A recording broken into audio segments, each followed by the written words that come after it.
ప్రేమామయుడా, కరుణా సంపన్నుడా, దయగల మా తండ్రి, ఉదయకాల సమయంలో దయగల సింహాసనం ఎదుటకు మమ్మల్ని తీసుకొచ్చినందుకై ఈ కొందనాలు స్థుతులు చెల్లిస్తున్నాం. గడిచిన వారమంతా మీ కృపాక్షేమములు మా వెంట ఉంచి భద్రపరిచి ఆశీర్వదించి దీవించి మంచి ఆరోగ్యం ఇచ్చి మరొక ప్రభుదినములో మమ్మల్ని ప్రవేశింపజేశారు. అందుకై మీ కొందనాలు స్థుతులు చెల్లిస్తున్నాం. మీ ఎంతైనా నమ్మదగిన దేవుడుగా మా జీవితాల్లో ఉన్నందుకై నీ కొందనాలు చెల్లిస్తాం. శాశ్వతమైన ప్రేమతో మమ్మల్ని ప్రేమించి మా కొరకు మీ ప్రియకుమారుడైన యేసుక్రీస్తు వారిని బలియాగము చేశారు. అందుకై నీ కొందనాలు చెల్లిస్తాం. ఈ దినం ప్రభు మందిరములో ఆత్మతో సత్యముతో ఆరాధించడానికి మమ్మల్ని సిద్ధపరచమని ప్రార్థన చేస్తాం. చేరి వచ్చిన ప్రియులను బట్టి నీ కొందనాలు తండ్రి. ఇంకా ఎవరైనా వస్తుంటే సకాలంలో క్షేమంగా తీసుకురమ్మని ప్రార్థన చేస్తాం. మీరు మా మధ్యలోనికి రండి. మీ ఆత్మ సంచారం దయచి మమ్మల్ని ఆత్మపూర్ణులుగా చేయి. తెలిసి తెలియకుండా ఏదైనా పొరపాట్లు ఉంటే మరొకసారి నీ కృప కలిగిన హస్తము దగ్గర ఉన్న మీరు కార్చిన రక్తధారలు మాపై కుమ్మరించండి. మమ్మల్ని పవిత్రపరచండి, పరిశుద్ధపరచండి. నిర్దోషులముగా నిష్కల్మషులముగా జీవించడానికి సహాయం చేయమని ప్రార్థిస్తాం. మాటలు ఎవరైతే వింటున్నారో అందరూ అంతటా రక్షణ పొందడానికి కృప చూపించమని ప్రార్థిస్తాం. యేసుక్రీస్తు నామములో స్తుతించి ప్రార్థించి వేడుకుంటున్నాము తండ్రి. ఆమేన్.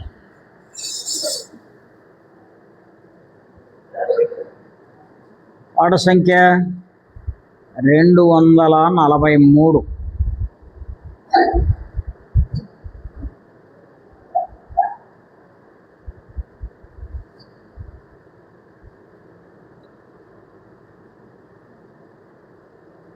ఆనందముగా యెహోవాని కృపలన్నీ అన్ని కాలములందు కీర్తించెదన్.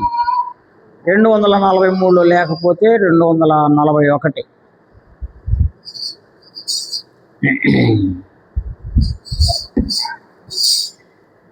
ఆనందముగా యెహోవాని కృపలన్నీ అన్ని కాలములందు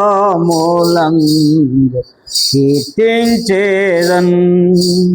ఆనందముగా యెహోవాని కృపలన్నీ అన్ని కాలములందు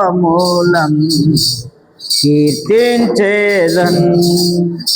చావు గోతి నుండి లేవనెత్తి నాకు జీవమిచ్చిన జీవదాత.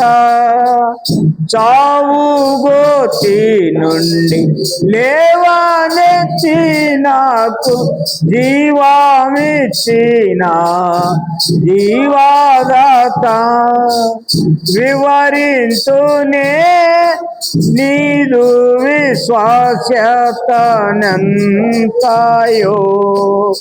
సవ్యంబుగా ఈ భూమి అందున్. వివరింతునే నీదు విశ్వాస్యతనంతాయో సవ్యంబుగా ఈ భూమి అందున్. ఆనందముగా యెహోవాని కృపలన్నీ అన్ని కాలములందు కీర్తించెదన్. సింహపు పిల్లలు ఆకలి గొనును యెహోవా సాయు అందరికి సింహపు పిల్లలు ఆకలి గొనును యెహోవా సాయుడందరికి ఇహమందున ఏ మేలు కొదువాయుండదు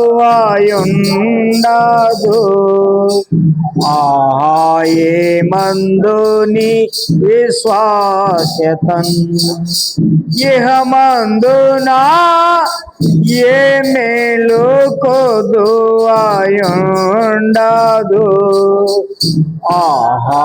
ఏ మందుని విశ్వాస్యతన్ ఆనందముగా యెహోవాని కృపలన్నీ అన్ని కాలములందు కీర్తించెదన్ ఎన్నెన్నో శోధన బాధలు రేగి నన్ను కృంగాది పోరాడినన్ శోధన బాధలు రేగి నన్ను కృంగాదియ పోరాడినన్ ఘనమైన నీ విశ్వాసతన్ నాకు చూపిన కన్నా తండ్రి నిన్ను కొనియాడెదన్ ఘనమైన నీ విశ్వాసతన్ నాకు చూపిన కన్నా తండ్రి నిన్ను కొనియాడెదన్ ఆనందముగా యెహోవాని కృపలన్నీ అన్ని కాలములందు కీర్తించెదన్ సావు చీకట్ల లోయాలందున జీవాపు వెలుగై త్రోవా చూపి సావు చీకట్ల లోయాలందున జీవాపు వెలుగై త్రోవా చూపి దేవా తోడై నడిపించి తీవి నీ కృపన్ వివరించేద నీ విశ్వాసతన్ దేవా తోడై నడిపించి తీవి నీ కృపన్ వివరించేదన్ని విశ్వాసతన్ ఆనందముగా యెహోవాని కృపలన్నీ అన్ని కాలములందు కీర్తించెదన్ నీతి న్యాయములు ఆధారములై నీ సింహాసనమున నిలచినవి నీతి న్యాయములు ఆధారములై నీ సింహాసనమున నిలచినవి నిత్య కృపా సత్యంబులు నీదు సన్నిధిన్ నిరతంబు వేలాసి నిలచినవి నిత్య కృపా సత్యంబులు నీదు సన్నిధిన్ నిరతంబు వేలాసి నిలచినవి ఆనందముగా యెహోవాని కృపలన్నీ అన్ని కాలములందు కీర్తించెదన్ పర్వతములు పారిపోయినాను ఉర్విలో మార్పు కలిగినాను.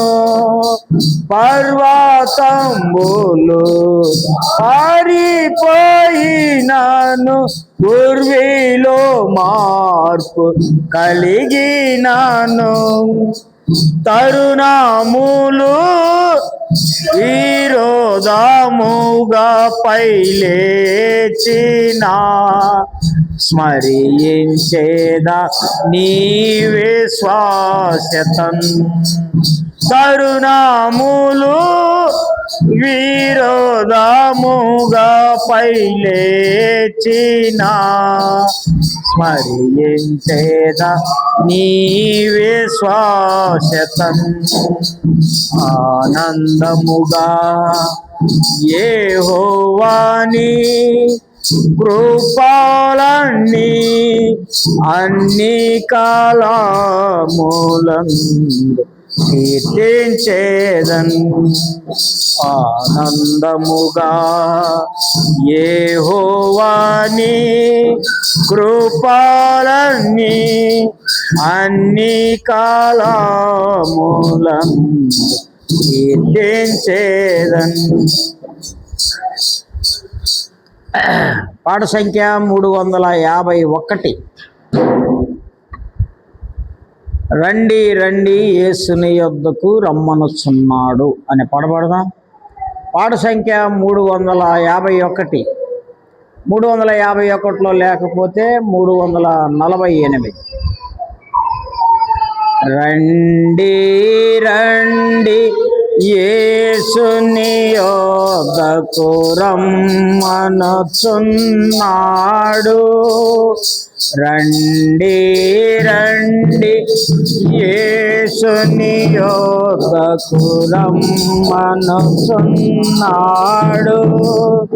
ప్రయాసపడి భారము మోయువారలు, ప్రయాసపడి భారము మోయువారలు ప్రభుని చెంతకు పరుగిడి వేగమే. ప్రభుని చెంతకు పరుగిడి వేగమే. రండి రండి యేసుని యొద్దకు రమ్మనుచున్నాడు.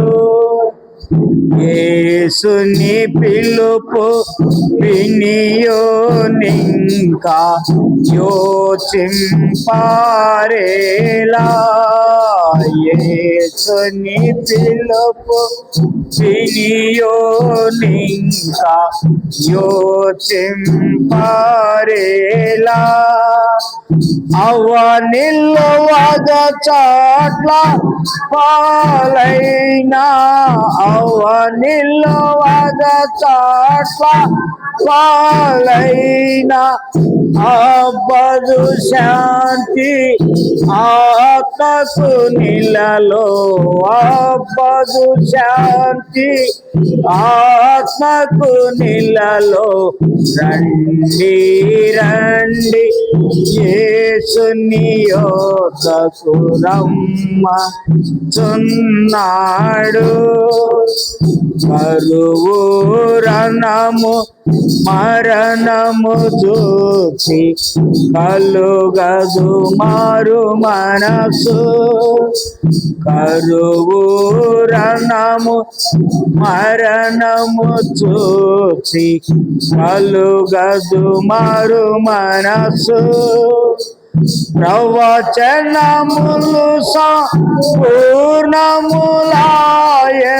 ప్రవచనములు సంపూర్ణములాయను. యోధులు తిరిగి వచ్చుచున్నారు, యోధులు తిరిగి వచ్చుచున్నారు. రండి యేసుని యొద్దకు రమ్మనుచున్నాడు. ప్రభు యేసుని కొరకై తనదు ప్రాణమునిచ్చె గదా. ప్రభు యేసు నీ కొరకై తనదు ప్రాణముని చెగదా సిలువను రక్తం చిందించియును సిలువను రక్తము చిందించియును బలియాయను ఆగనుడు మనకై బలియాయను ఆగనుడు మనకై రండి రండి యేసుని యొద్దకు రమ్మనుచున్నాడు యేసుని నామమునందే పరమ నివాసము దొరుకును యేసుని నామమునందే పరమ నివాసం దొరుకును ముక్తిని పాప విమోచనమును ముక్తిని జనమును శక్తిమంతుడు యేసును శక్తిమంతుడు యేసును రండి రండి యేసుని యొద్దకు రమ్మనుచున్నాడు నేనే మార్గం నేనే సత్యం నేనే జీవమును నేనే మార్గము నేనే సత్యం నేనే జీవమును నేనే గాకి ఎవరు లేరని నేనే గాకి ఎవరు లేరని ఎంచి చెప్పిన యేసుని యొద్దకు రండి రండి యేసుని యొద్దకు రమ్మనుచున్నాడు ప్రయాసపడి భారము మోయువారలు యువారలు ప్రభుని చెంతకు పరుగిడి వేగమే ప్రభుని చెంతకు పరుగిడి వేగమే రండి రండి యేసుని యొద్దకు రమ్మనుచున్నాడు.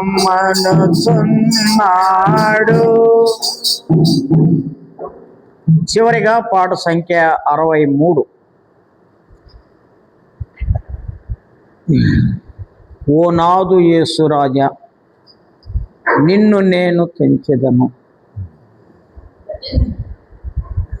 ఓ నాదు యేసు రాజా నిన్ను నేను తెంచెదను ఓ నాదు యేసు రాజా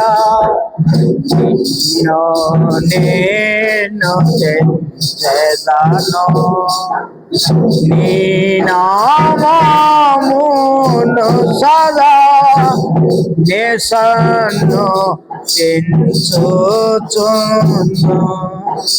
నీ నామమును సదా దేశను తెంచుచును ఓ నాదు యేసు రాజా నిన్ను నేను తెంచెదను ఓ నాదు యేసు రాజా నిన్ను నేను తెంచెదను అనుదినము నిన్ను స్తుతించెదను అనుదినము నిన్ను స్తుతించెదను ఘనము చేయు చుందును నేను ఘనము చేయు చుందును నేను ఓ నాదు యేసు రాజా నిన్ను నేను తెచ్చెదను ఓ నాదు యేసు రాజా నిన్ను నేను తెచ్చెదను వర్ణించెదనే నీ క్రియలను వర్ణించెదనే నీ క్రియలను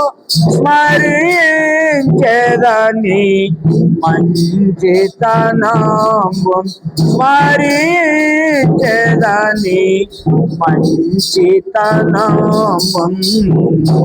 ఓ నాదు యేసు రాజా నిన్ను నేను తెచ్చెదను ఓ నాదు యేసు రాజా నిన్ను నేను తెచ్చెదను రక్షణ గీతమునే పాడెదను రక్షణ గీతమునే పాడెదను నిశ్చయ జయ ధ్వనినే చేసేదను నిశ్చయ జయ ధ్వనినే చేసేదను ఓ నాదు యేసు రాజా నిన్ను నేను తెచ్చెదను ఓ నాదు యేసు రాజా నిన్ను నేను తెచ్చెదను విజయ గీతము వినిపించెదను విజయ గీతము వినిపించెదను భజించెదా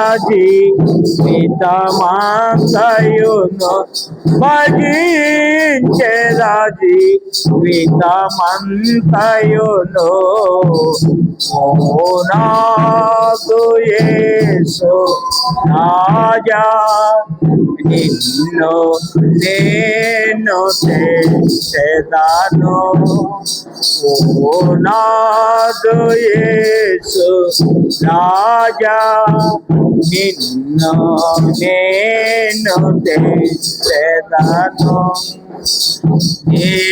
నిరీక్షణ పూర్ణత కలిగి నిరీక్షణ పూర్ణత కలిగి పరిగించెదనా ప్రభురాకడను పరిగించెదనా ప్రభురాకడను ఓ నాదు యేసు రాజా నిన్ను నేను తెచ్చెదను ఓ నాదు యేసు రాజా నిన్ను నేను తెచ్చెదను నీ నామమును సదా నేసన్ను తెచ్చుచుందు నీ నామమును సదా నేసన్ను తెచ్చుచుందు ఓ నాదు యేసు రాజా నిన్ను నేను తెచ్చెదను ఓ నాదు యేసు నిన్ను నేను చేశాను.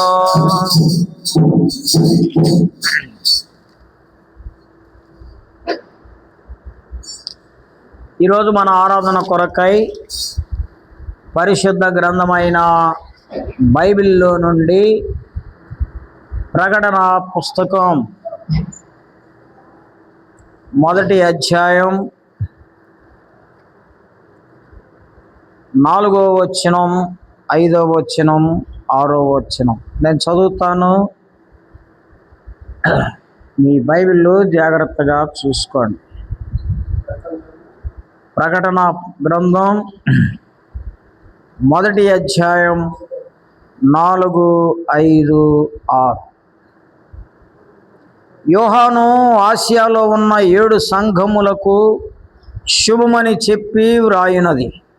వర్తమాన, భూత, భవిష్యత్ కాలములలో ఉన్నవాని నుండి ఆయన సింహాసనము ఎదుటనున్న 7 ఆత్మల నుండి నమ్మకమైన సాక్షియు, మృతులలో నుండి ఆది సంభూతుడుగా లేచిన వాడును, భూపతులకు అధిపతియునైన యేసు క్రీస్తు నుండి కృపా సమాధానములు మీకు కలుగునుగాక. మనలను ప్రేమించుచు తన రక్తము వలన మన పాపముల నుండి మనలను విడిపించిన వానికి మహిమయు, ఘనతయు, ప్రభావమును యుగయుగములు కలుగునుగాక. ఆమేన్. ఆయన మనలను తన తండ్రియగు దేవునికి ఒక రాజ్యముగాను యాజకులుగాను చేసెను. ప్రార్థన చేసుకొని దేవుని మాటలో విందాం. కృపా కనికరము కలిగిన దేవా, ఉదయకాల సమయంలో నిన్ను గురించి పాడుకోవడానికి మీరు మా ఎడల చూపిన నా మహాకృపను బట్టి నీకు వందనాలు చెల్లిస్తున్నాం. మానవ మాతృలమైన మా జీవితాలలో సృష్టి యావత్తు సృష్టించిన సృష్టికర్త అయిన మీరు మమ్మలను రక్షించి విమోచించి నీ సొత్తుగా, నీ ప్రజలుగా చేసుకొని నిన్ను ఆరాధించాలని కోరిన విధానాన్ని బట్టి నీకు వందనాలు చెల్లిస్తున్నాం. మీరెంతైనా నమ్మదగిన దేవుడుగా మా జీవితాల్లో ఉన్నందుకై నీకు వందనాలు, స్తుతులు చెల్లిస్తున్నాం. శాశ్వతమైన ప్రేమతో మమ్మల్ని ప్రేమించి రక్షించారు, అందుకై నీకు వందనాలు. ఈ దినం నిన్ను ఆరాధించడానికి నీ యొక్క సింహాసనం ఎదుట మేమున్నాం. మీరే మాతో మాట్లాడండి. ఎలా ఆరాధించాలనో మాకు నేర్పించండి ప్రభువా. మా ఆరాధనపై మీరు ఆసీనులై ఉండండి. నీ సన్నిధి, నీ సహవాసం మాతో ఉంచమని ప్రార్థిస్తూ యేసు క్రీస్తు నామములో స్తుతించి ప్రార్థించి వేడుకొనుచున్నాము తండ్రి. ప్రియులారా, ఈ ఉదయకాల సమయంలో దేవాది దేవుడినైన యేసు క్రీస్తు వారిని మనం ఆరాధించడానికి ప్రభు యొక్క మందిరములో చేరి ఉన్నాం. దేవాలయంలోనికి ప్రజలు ఎందుకు వెళ్తారు అంటే దేవుణ్ణి పూజించడానికి, దేవుణ్ణి ఆరాధించడానికి. కాబట్టి మనం దేవాలయంలో చేరి ఉన్నాం. ఎందుకు అంటే దేవుణ్ణి ఆరాధించడానికి. కావున ఈ ఉదయకాల సమయంలో దేవుణ్ణి ఆరాధించాలని దేవుని కోరికై ఉన్నది. ఈ ప్రకటన గ్రంథము అపోస్తుడైన యోహాను గారు రాశాడు. ఎప్పుడు రాశాడు అంటే 96 ఈ మధ్యలో రాశాడు. క్రీస్తు శకం 96 సంవత్సరం.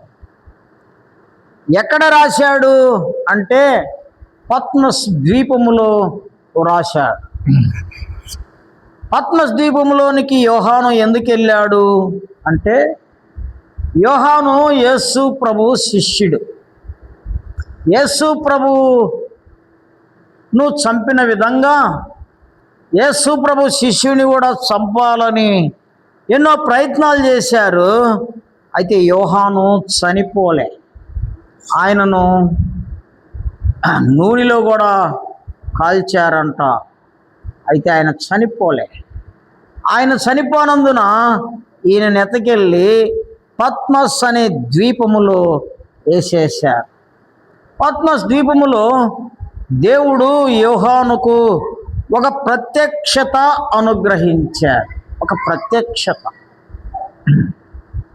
అందుకనే మొదటి వచనంలో రాయబడి ఉంది, యేసుక్రీస్తు తన దాసులకు కనపరచుటకు దేవుడు ఆయనకు అనుగ్రహించిన ప్రత్యక్షత. ప్రత్యక్షత అంటే ఆయన చూడటం. చూస్తూ ఉన్నాడు యోహాను, దేవుణ్ణి చూస్తూ ఉన్నాడు. ఏమండి, ఆరాధన అంటే అర్థమైందంటే దేవుడు ఏమై ఉన్నాడో తెలుసుకొని ఆయన యందు విశ్వాసం ఉంచి ఆయన చేసిన అద్భుత కార్యములు అనుభవిస్తూ, దేవా నా జీవితంలో మీరు ఇన్ని మేలులు చేశారా అని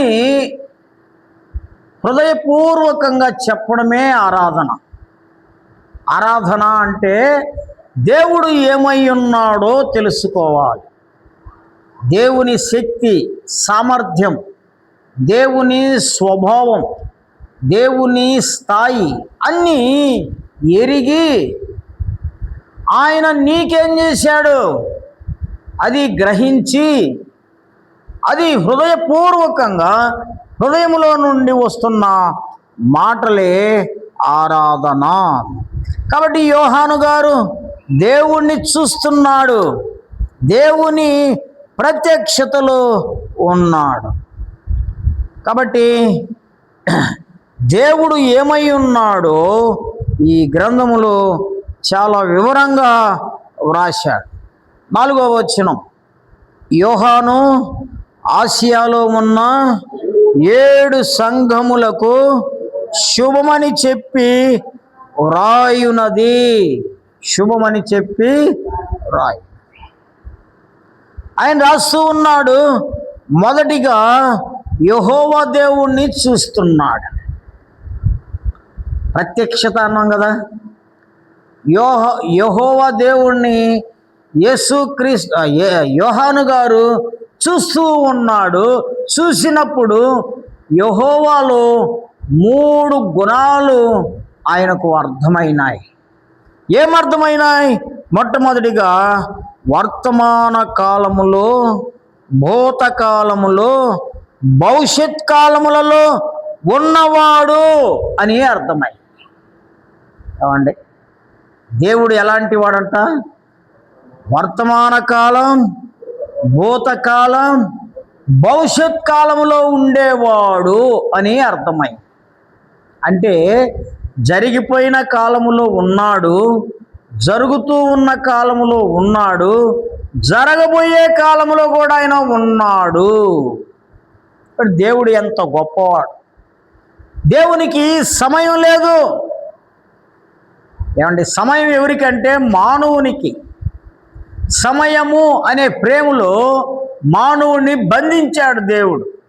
ఏమండి, ఈ యొక్క ఫోటో ఒక ఫ్రేమ్లో బంధిస్తారు కదా, ఒక ఫ్రేమ్లో పెడతారు. అలాగనే మానవుని దేవుడు సమయము అనే ఫ్రేమ్లో బంధించాడు. మానవునికి ఉన్న సమయం, దేవునికి సమయము లేదు.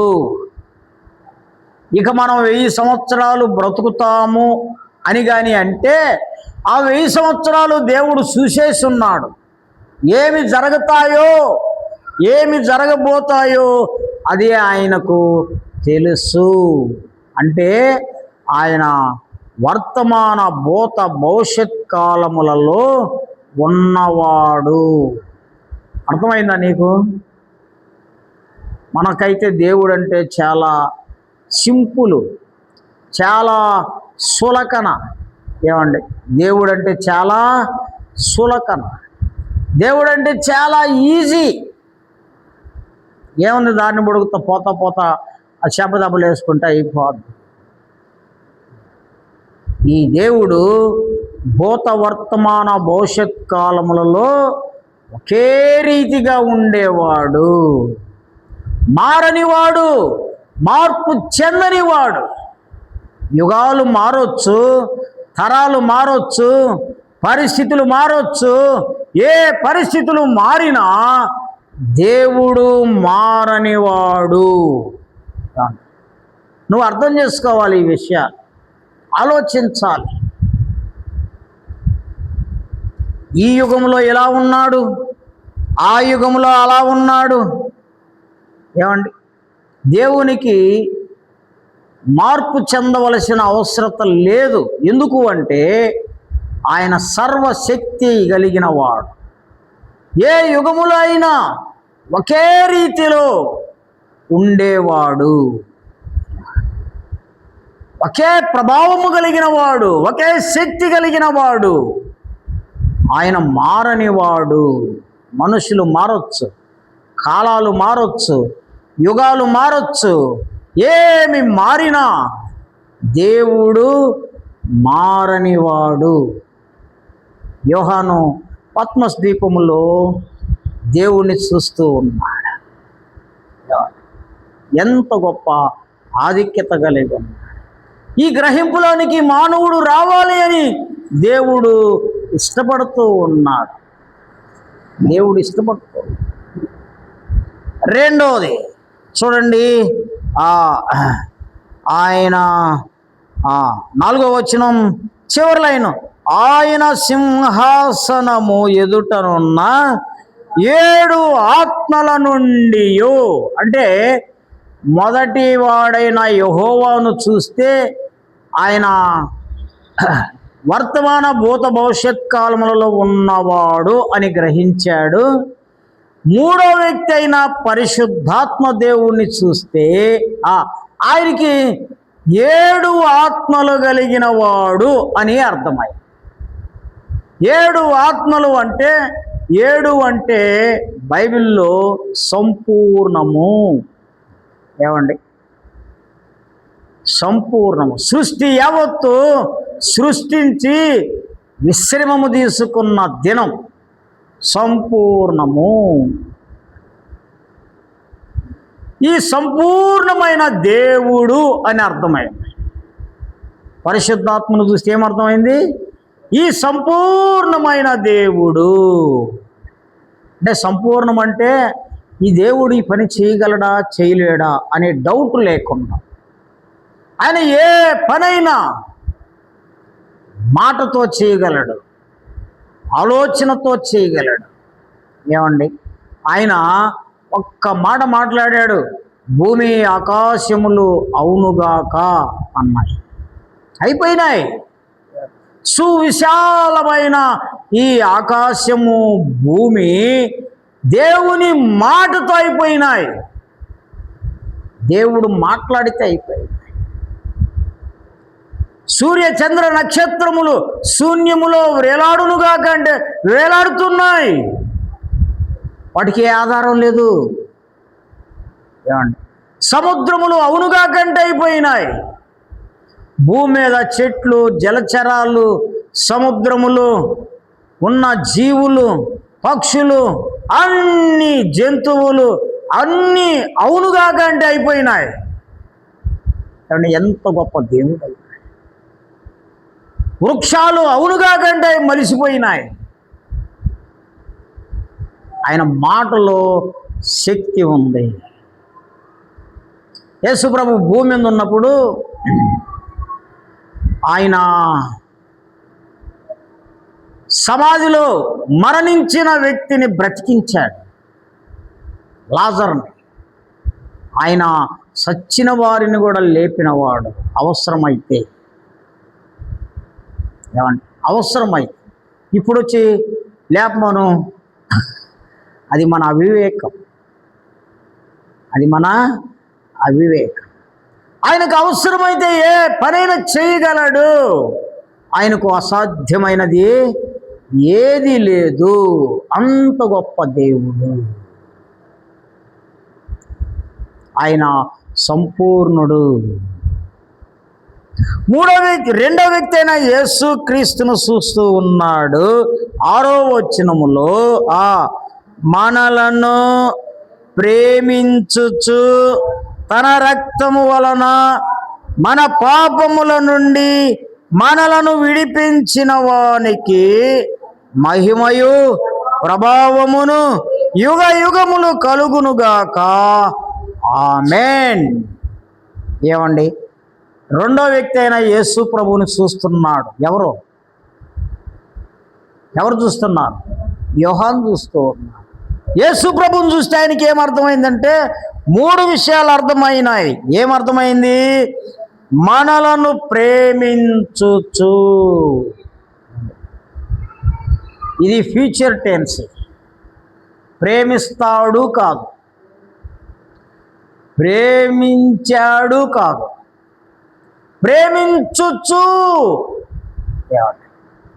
ఇది ఫ్యూచర్ టెన్స్ జరుగుతూ ఉంది. ప్రతి విషయంలో మానవుణ్ణి ప్రేమిస్తూనే ఉన్నాడు. మానవుడు పుట్టకముందు దేవుడు మనల్ని ప్రేమించాడు. పుట్టిన తర్వాత ప్రేమించి ఆరోగ్యం ఇచ్చి ఆయుష్నిచ్చాడు. పెరుగుతూ ఉంటూ దేవునికి విరోధంగా ప్రవర్తిస్తున్నా కూడా ప్రేమిస్తూనే ఉన్నాడు. ఏమండి, నువ్వు దేవుణ్ణి ప్రేమించకపోయినా కూడా ఆయన మనలను ప్రేమిస్తూనే ఉన్నాడు. ఏమండి, భూమి మీద తల్లిదండ్రుల ప్రేమ ఎంతకాలం అంటే పిల్లలకు పెళ్ళయిన దాకనే. ప్రేమతో పెంచుతారు, వారికి ఆస్తులు సంపాదిస్తారు, అన్నీ ఇస్తారు. పెళ్ళి అయిన తర్వాత ఏరే పెట్టి, నాయనా నీ బ్రతుకు నువ్వు బ్రతుక్కోరా అని చెప్పి. పిల్లలు కూడా పెద్ద వయసు వచ్చిన తర్వాత తల్లిదండ్రులకు అవిధేయులు అవుతారు. ఏమండి, ప్రేమాడికి ఆగిపో.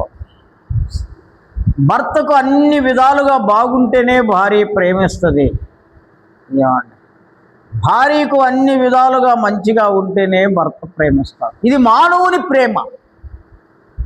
మానవుని ప్రేమ. దేవుని ప్రేమ ప్రేమిస్తూనే ఉన్నాడు. ఆయన మనలను ప్రేమించుచు. ప్రేమించి ఆ ప్రేమను ఎలా చూపించాడు? ఏమండి, నేను నిన్ను ప్రేమిస్తున్నా అంటే అది ప్రేమ అయిద్దే? ప్రేమ ఇస్తున్నాను అంటే ఆ ప్రేమ అనుభవించే వ్యక్తి ఉండాలి. అదే అప్పుడు ప్రేమ అవుద్ది. నేను నిన్ను ప్రేమిస్తున్నా, ఎప్పుడో ఏదో చేస్తా, అది ప్రేమ అవ్వదు. ఏమండి, నేను నిన్ను ప్రేమిస్తున్నది ఎప్పుడో చేస్తాను అంటే అది ప్రేమ అవ్వదు. ఆయన మన మానవుని ప్రేమించుచు ఏం చేశాడు అంటే తన రక్తము వలన మన పాపముల నుండి విడిపించాడు. ఎంత ప్రేమ కలిగిన వాడు, ఎంత కృప కలిగిన వాడు. ఆయన మనలను ప్రేమించుచు తన ప్రాణము పెట్టి రక్తము కార్చాడు. ఎందుకు? మన పాపముల నుండి మనలను విడిపించడానికి. ఏంటి పాపం? పాపమును తీసివేయడానికి యేసు ప్రభు శిలువలో మరణించాలనా? భూమి ఆకాశములు ఒక మాటతో సృష్టించిన సృష్టికర్త పాపముల నుండి విడిపింపబడునుగాక అంటే అయిపోదా? అవ్వకూడదు. కారణం ఏమిటి అంటే ధర్మశాస్త్రమును సృష్టించినవాడు, ధర్మశాస్త్రమును పెట్టినవాడు ధర్మశాస్త్రమునకు లోబడాలి. కాబట్టి పాపము వలన వచ్చు జీతము మరణము అని ధర్మశాస్త్రము అంటూ ఉంటే, ఏ మరణము లేకుండా పాపమును తీసివేయుట ఏమంటే దేవునికి సాధ్యమే కానీ ధర్మశాస్త్రమును నిరర్ధకము చేసిన వ్యక్తి అవుతాడు. అందుకని యేసుక్రీస్తు వారు ధర్మశాస్త్రమును నెరవేరుస్తూ ఒక పాపి కొరకు ప్రాణం పెట్టి రక్తము కార్చి ఆయన మరణము నుండి లేచాడు. అది ప్రేమ. ఏమండి, ఒక జడ్జి ఉన్నాడంట. కోర్టులో జడ్జి ఉంటే తనకు ఒక కుమారుడు ఉన్నాడంట. కుమారుడు తండ్రి మాట వినకుండా అనేకమైన పోకిరి పనులు చేస్తూ ఉండేవాడంట. తండ్రి చెప్పాడు, రే బాబు, నువ్వు తప్పు చేయకరా, జాగ్రత్తగా ఉండు, ఒక్కడివే నువ్వు కుమారుడివి, కాబట్టి నువ్వు జాగ్రత్తగా ఉండు అంటే ఎన్నిసార్లు చెప్పినా కుమారుడు వినకుండా తండ్రి మాట నిరర్ధకము చేసి ఒక దినము ఒక భయంకరమైన ప్రమాదములో చిక్కుకున్నాడంట. భయంకరమైన తప్పు చేశాడు. తప్పు చేస్తే పోలీసులకు కేసు పెట్టారు. పోలీస్ స్టేషన్కి పోయి పోలీసు వాళ్ళు కోర్టులో పెట్టారు. ఆ కోర్టులో జడ్జి వాళ్ళ తండ్రి కుమారుడు ఎదురుగ్గా నిలిచి ఉన్నాడు.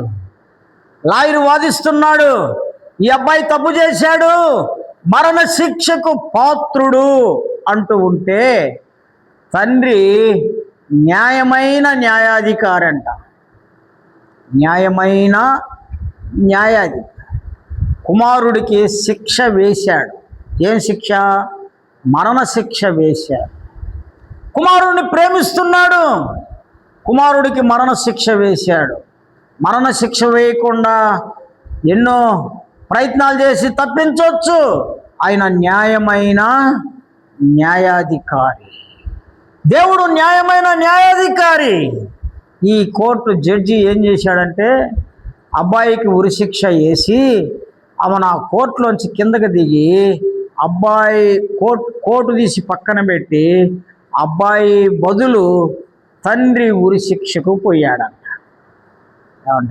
తండ్రి ఉరిశిక్షకు పోయి ఏం చెప్పాడంటే, నీ చివరి కోరిక ఏంటి అని అడిగితే ఒక పేపరు పెన్ను ఇవ్వమన్నాడంట. పేపరు పెన్ను ఇస్తే కుమారుడికి ఉత్తరం రాశాడంట, నా కుమారుడా, నేను అనేక సార్లు నీకు చెప్పాను, నువ్వు నా మాట వినలేదు, కాబట్టి నీకు ఉరి శిక్ష పడింది. ఆ ఉరి శిక్ష నేను భరిస్తున్నాను నీ కొరకు.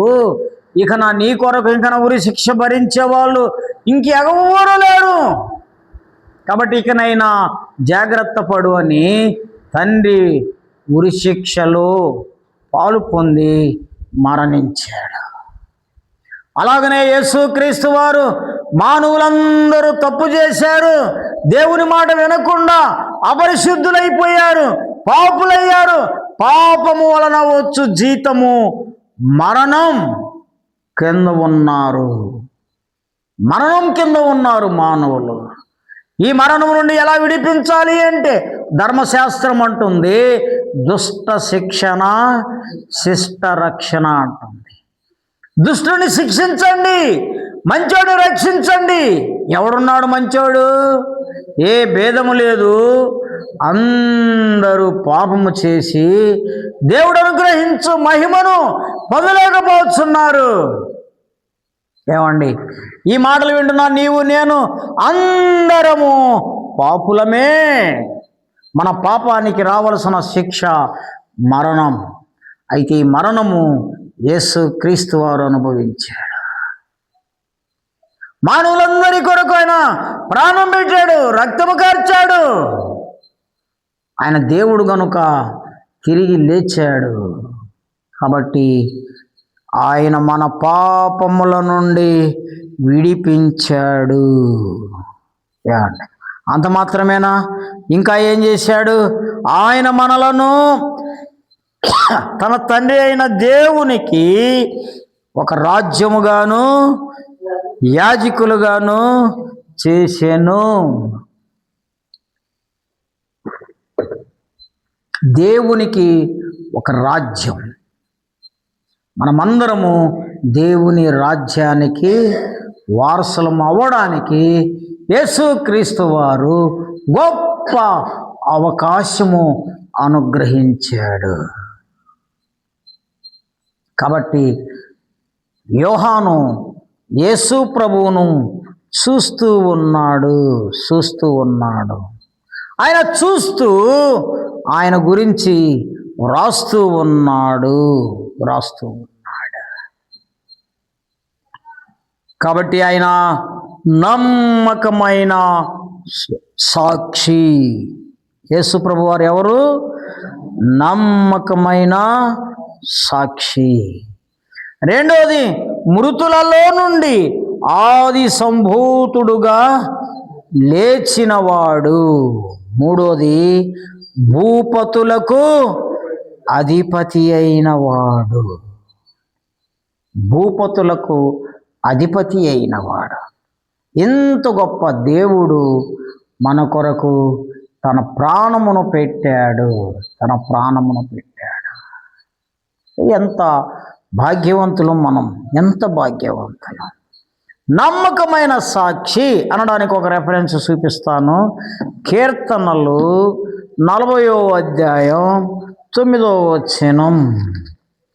కీర్తనలు 40వ అధ్యాయం 9వ వచనం. నా పెదవులు మూసికొనక మహాసమాజములో నీతి సువార్తను నేను ప్రకటించి ఉన్నానని నేనంటిని. యెహోవా, అది నీకే తెలిసి ఉన్నది. ఏమండి? నా పెదవులు మూసికొనక మహాసమాజములు నీతి సువార్తను నేను ప్రకటించి ఉన్నాను అని నేనంటిని. యెహోవాది నీకే తెలిసి ఉన్నది. కాబట్టి ఆయన పెదవులు మూసుకొనక నమ్మకమైన వాడుగా ఈ భూమి మీదకి ఆయన వచ్చాడు. 1 తిమోతి పత్రిక 6వ అధ్యాయం 13వ వచనం. 1 తిమోతి పత్రిక 6వ అధ్యాయం 13వ వచనం. సమస్తమునకు జీవాధారకుడైన దేవుని ఎదుటను పొంతి పిలాతునొద్ద ధైర్యముగా ఒప్పుకొని సాక్ష్యమిచ్చిన క్రీస్తు యేసు ఎదుటను మన ప్రభు అయిన యేసు క్రీస్తు ప్రత్యక్షమగు వరకు నీవు నిష్కలంకముగాను అనంద్యముగాను ఈ ఆజ్ఞను గైకొనవలనని నీకు ఆజ్ఞాపించుచున్నాను. ఏమండి? ఆయన నమ్మకమైన సాక్షిగా ఉన్నాడు. రెండవది ఎవరు? యేసుక్రీస్తు వారు మృతులలో నుండి ఆది సంభూతుడుగా లేచినవాడు. 1 పేతురు పత్రిక